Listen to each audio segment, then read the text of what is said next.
Analysis. I'm joined by NN7 business editor Clive Ramathibela-Smith. Thanks so much, Clive, for your time.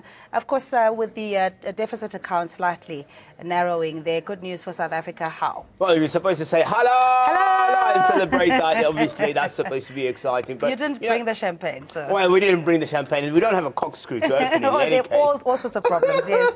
Yeah, you know, it was supposed to be a great story, Cindy, and this is absolutely a fantastic story. The problem that we have is that what was actually the reason why we have a actual positive deficit. You shouldn't say that. It's actually in grammar, in English grammar, isn't that the English word? I remember Mrs. Brown would have said there with her glasses and say, you can't say that.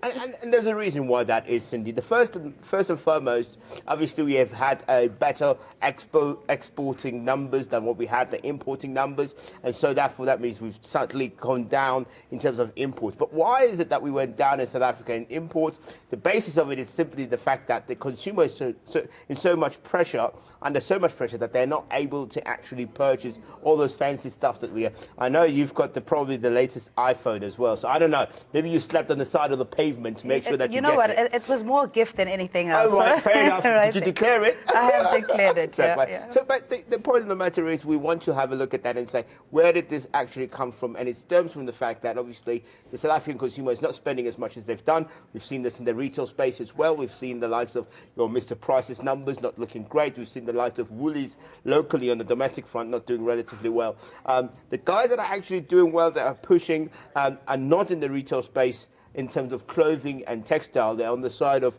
food and goods. So that means that there's a little bit of a disparity, because obviously people would much rather spend money on food rather than spending on luxury. So that is the significance of what the numbers that we're seeing currently coming across from the trade deficit. Yeah, and labour market productivity also not doing very well. We know that labour costs being on the increase impacts on the ability to absorb more people in the formal market sector. What worries me about that, what the SARS says there, is that the fact that, we want to have a look at the market in general. And so you want to look at the three keys that the South African government is aiming to eradicate, which is your poverty, your inequality, and of course the unemployment ratio. So the question is, will this be positive? We'll be looking at positive. If your production numbers are increasing as much as are decreasing, and as much as your labor intensiveness is increasing, it means that it's costing you more and more to produce things like water. So the point of the matter is, we can't be having an economy where production is so expensive that it actually hampers on the productivity side, in the sense of sending those things and making them available to the market. So that shrinks back. And obviously, as an investor, if I want to invest in the country, I look at those things and I say to myself, so it's going to cost me more to produce these goods out of this country, because the labor is so high and yet the productivity levels are so low, it's going to make it hard for me to actually do so. So a very catch-22 type of situation. Catch-22, but short answer, good news or not? Good news on the front of the local people, local meaning domestic, and means your consumer. Bad news if you're an investor, because it means your productivity is less, and so that things is going to shoot up, unfortunately, and that makes it difficult for you to make that type of decision. So what do you want? And that's an ideal situation. You want to have labor can be reasonable, but productivity must always be high, because you want to pay not for the concentration in Oros, but you want to buy the Oros productivity, which is what you're selling. You still remember the ice lolly? You actually get me. You're getting me all salivating here. I could use a drink right now. But Clive, thanks so much indeed. Editor Clive Ramathibela-Smith joining us for the market analysis. And it's time now for us to look at the story of the day. And it's great news for South Africa as the current account deficit narrows more than expected in the second quarter. The Reserve Bank's quarterly bulletin shows that the country's current account deficit narrowed sharply by 134 billion rand, or 3.1% of GDP in the second quarter. This from a slightly upwardly revised 221 billion rand in the first quarter. Now, being the lowest current account deficit since the second quarter of 2015, it's attributed to South African exporting more, particularly to Asia and Europe, and importing less. The Reserve Bank says merchandise export volumes rallied strongly, benefiting from the effect of a weaker rand. Meanwhile, on the backdrop of a narrow deficit, labour productivity in the formal sector is falling falling with unit labor costs rising. The Reserve Bank's data shows that labor productivity contracted by 1.2% in the year for the first quarter of 2016, as year-on-year output growth contracted while employment growth accelerated only marginally. All right, we continue with Clive Ramatibela-Smith. We can't get enough of you, our business editor here at ANN7. I know, too hard to handle.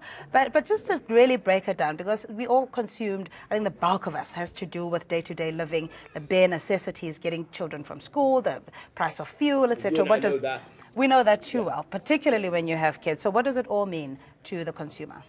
It means that despite the consumer being under pressure, there'll be further relief to the consumer because we're not spending as much. And for me, it's a positive because it means that we've learned to be more disciplined. Either that or we're getting money from somewhere, I don't know where, but we're learning to be more disciplined. We understand what budget is. We understand what it means to pay for what actually the costs are. So we're cutting down on the unnecessary. We are actually spending on the necessary. As somebody else, some economists would put it, is you have to know the difference between the wants and the needs. So you have to make sure that the needs are there and the wants are cut out slightly.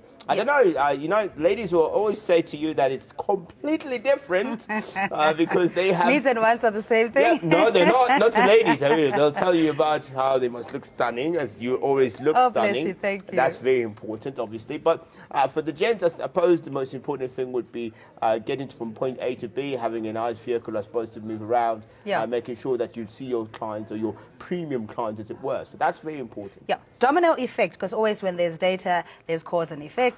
What does that mean then in that scenario? In the domino effect starts, we start from the macro side and then we go into the micro. So if you go and look at the macro side, obviously that is a positive because it means that whatever it is that is trickling down, and we've seen the JSE from the beginning of the year has not been necessarily bad. They've done actually positive. So they're up for the year by like 6.5%, which shows that probably the rest of the year they'll do well and they'll keep it into the range that they normally do, which is between 9 and 12%, which is what is acceptable. So that means the multinationals are still making money. Despite the contraction in the economy, the multinationals continue because they have a more diversified portfolio to play around. So you can see those companies who are dual listed, for example, who sit in Australia, who sit in London Stock Exchange, who sit in the United States, they still have a way.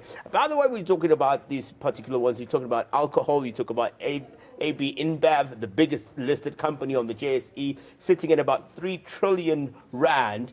That's their market cap. So that tells you that these guys are here to make money. And I know it's December time, so the guys will be saying, "Good December, boss." So they'll be spending a lot more money there. Yeah. So you'll see that coming out. And so those companies will do relatively well, like your British American Tobacco. It's bonus time now, September. I don't know, you got your bonus there? We'll take that later anyway. But yeah, that's not for public consumption. No, it's not. No, but I mean, we're still holding on to that success story of the 3.3% GDP growth, and then we get the figures that the current account deficit has narrowed slightly, meaning hopefully that we can now afford to borrow again, based on our reputation as according to the rating agencies. What do you do, Cindy, when you've got a little bit of a breather and you know you already have debt, and do you borrow more, or do you sustain it and see if it will actually work out in the short term before you spend more? But I think what's most important is that you're credit worthy, and I'm talking here from a country level, in the sense that we're expecting that by December at least there'll be another announcement on the credit rating. Yeah, so the analogy there was supposed to help the viewer understand that in your personal circumstances, when you have a little bit more of disposable income, you don't necessarily rush to spend it because you want to see if you're still sitting fit to be able to spend more. So that's what a budget does. So, for example, if our deficit has narrowed, it means that we must take even more stringent measures to make sure it stays that way, so that we can have better funding for other pockets of the economy, such as our education sector, where we probably can contribute a bit more. Our infrastructure development, we can put more money in that. So governments, the half-year budget speech is going to be very important and critical in analysing what is it that that we have to do now in the next 6 months to make sure that this deficit is maintained and we can spend a little bit more when it comes to the bonuses that we have, instead of just making sure that things don't just go spiral out of control, as it were. So it's going to be an interesting one. It's a decision that obviously you and I can't make, but certainly what we are realizing is that there's some positives, and therefore Minister Pravin Gordhan is correct in saying that we will not necessarily see a recession this year, and perhaps maybe that will convince our critics, the rating agencies, to say, wait a minute, maybe South Africa is doing a good job here, so let's pull back a little bit, let's wait until the next 6 months, let's see where they go, and maybe we might have a better than 0% growth. Before we let you go, just your reaction on what was happening in Parliament today, primarily with the 9-point plan and reflecting on the various key sectors that have the potential of even more economic growth and job creation. Look, government is very serious about black economic empowerment, or broad-based black economic empowerment. We've seen this with the National Development Plan itself. It outlines strategically what that means to the bottom end. But most importantly, that 9-point plan, it's sort of like a prelude to what the actual NDP is all about, and its emphasis on what they want to do. But the most exciting news for people in the industry that I'm in is the fact that black asset managers now, the president has made it official. They are going to be assisted, to be empowered, so that we manage money, so we can be able to trickle that back into creating jobs and making sure we get more qualified people like yourself to be able to do their jobs. For me, that is more exciting than anything else, and I look forward to seeing how that's going to be implemented. All right, these are the stories and more that we'll be unpacking as Clive joins us, but thanks as always for your time.